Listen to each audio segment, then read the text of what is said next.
Assalamualaikum warahmatullahi wabarakatuh. Anak-anakku kelas 10 yang dirahmati Allah Subhanahu wa taala. Pada pagi hari ini kita ketemu kembali dan akan membahas terkait dengan kewirausahaan. Dan kita ini sudah hampir mencapai batas selesai untuk materi kewirausahaan ini. Kalau pada pertemuan sebelumnya kita membahas tentang area manajemen, maka pada kesempatan yang baik ini kita akan membahas tentang fungsi manajemen.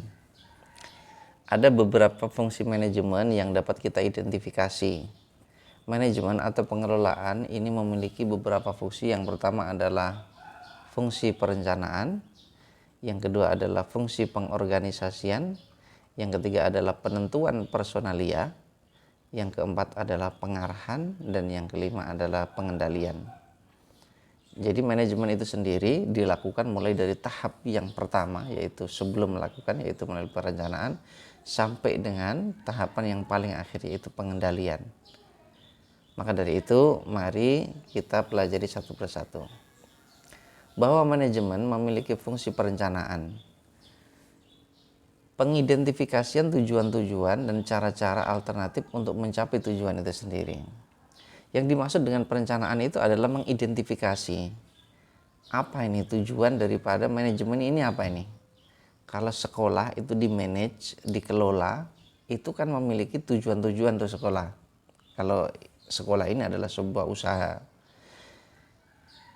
Selain memiliki tujuan-tujuan, maka kita tetapkan tujuan-tujuan. Yang kedua adalah cara-cara untuk mencapai tujuan itu apa saja. Cara itu ada dua macam, adalah cara yang utama, kemudian cara alternatif. Ini kesemuanya itu harus kita lakukan. Nah, di dalam merencanakan tujuan-tujuan yang ingin dicapai, merencanakan cara-cara untuk mencapai tujuan itu, dan cara-cara alternatif untuk mencapai tujuan tersebut, ini berkaitan erat dengan satu, lamanya waktu dan cakupan perencanaan. Semakin tujuannya banyak, semakin cara-cara yang dilaluinya banyak, maka lamanya waktu akan semakin bertambah. Sehingga cakupan perencanaan ini akan, dengan kata lain, cakupan perencanaan ini akan dipengaruhi oleh lamanya waktu dan banyaknya kegiatan yang dilakukan. Bisa dipahami ya. Yang kedua, pengaruh-pengaruh dan perencanaan. Pastinya perencanaan atau cara-cara untuk mencapai tujuan ini membawa dampak dan pengaruh. Nah, dampak dan pengaruh di dalam rencana-rencana itu juga harus terestimasikan. Sudah bisa dikalkulasi, sudah bisa dihitung. Kemudian di dalam perencanaan ini adalah juga mencatat tentang kontinuitas, kesinambungan, ya, kesinambungan, kelancaran, keberjalanannya daripada perencanaan, dan fleksibilitas. Bahwa rencana itu adalah sesuatu yang belum terjadi, makanya dia bersifat fleksibel. Artinya bisa menggunakan rencana A, bisa menggunakan rencana B. Jadi tidak mungkin perencanaan ini bisa continue, tidak bisa terus berjalan tanpa dikelola, tanpa di-manage. Demikian juga fleksibel ini, fleksibilitas ini juga terpengaruh daripada manajemen itu sendiri. Kalau bisa di-manage, begitu maksudnya. Oke. Berikutnya adalah manajemen pengorganisasian. Nah, jadi pengorganisasian itu butuh di-manage, makanya manajemen pengelolaan dalam hal pengorganisasian meliputi apa saja itu. Yang pertama adalah kegiatan penyusunan dan pengalokasian sumber daya yang diperlukan untuk mencapai tujuan-tujuan organisasi. Satu hal yang ingat tadi, bahwa perusahaan atau organisasi itu memiliki tujuan. Dalam mencapai tujuan-tujuan itu, dia membutuhkan cara-cara, treatment, langkah-langkah.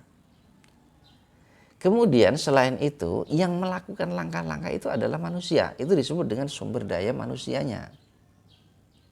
Nah, sumber daya manusia itu akan bisa bekerja secara baik kalau diorganisir, kalau diorganisasikan. Makanya setiap perusahaan itu pasti memiliki organisasi, struktur organisasi. Nah, di dalam organisasi itu pasti diberikan juga penentuan hubungan pemenang. Ada garis komando dan ada garis koordinasi. Dalam organisasi itu selain ada personalia, strukturnya juga melekat siapa memiliki tugas dan wewenang apa. Tupoksi, tugas pokok dan fungsi. Nah, ini organisasinya. Oke. Yang ketiga adalah penentuan personalia.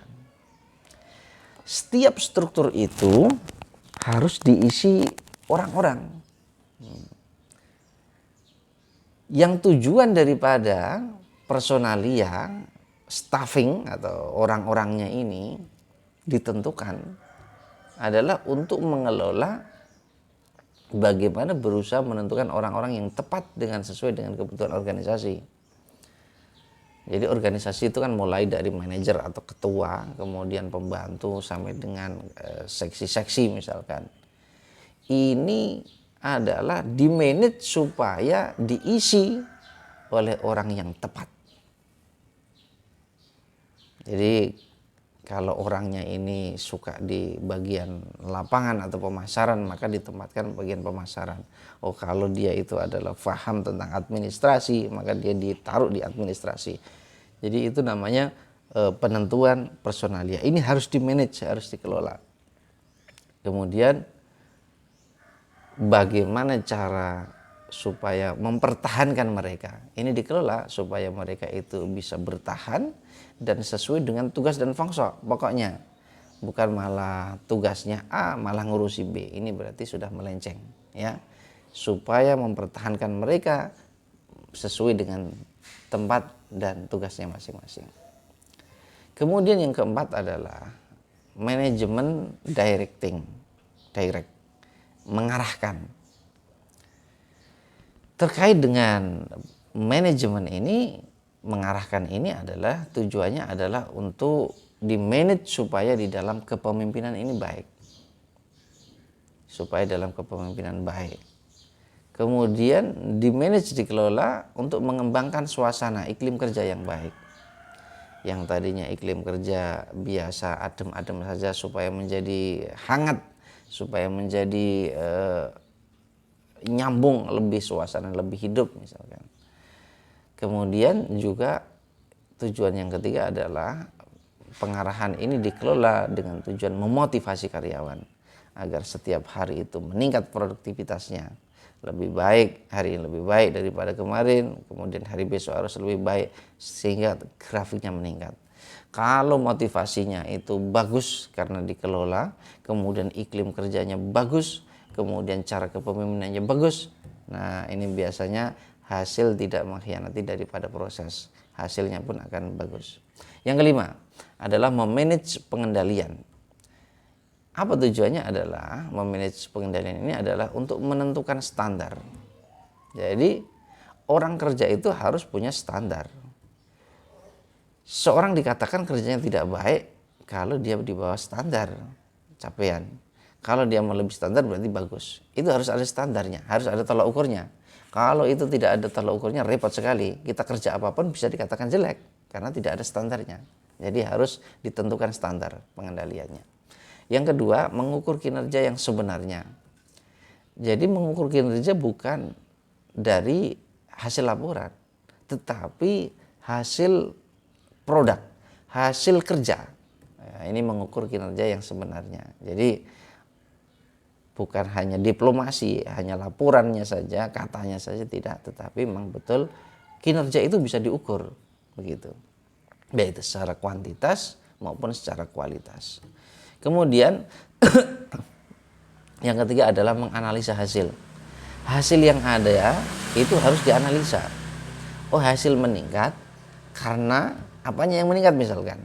Itu kan pasti ada, harus dianalisa hasil kinerja itu, baik merosot atau berkurang ataupun bertambah, itu pasti bisa dianalisa. Nah, tentunya kalau yang meningkat ini bagaimana dipertahankan atau ditingkatkan lagi, kalau yang merosot ini bagaimana supaya dipertahankan, jangan sampai merosot gitu.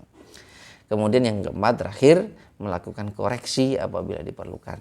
Nah, ini pengendalian. Kalau memang sudah terlalu, diingatkan, dan itu pun dengan tahapan-tahapan. Mungkin mengingatkan yang pertama secara tertulis atau ditegur secara lisan. Kemudian sampai nanti ada tahapan-tahapan untuk koreksi ini. Jadi tidak semuanya pasti akan berpikir kalau dia terlalu ceroboh nanti akan mendapatkan punishment begitu. Oke, itu yang bisa saya sampaikan. Selebihnya keterampilan manajemen akan kita sampaikan pada minggu depan. Assalamualaikum warahmatullahi wabarakatuh.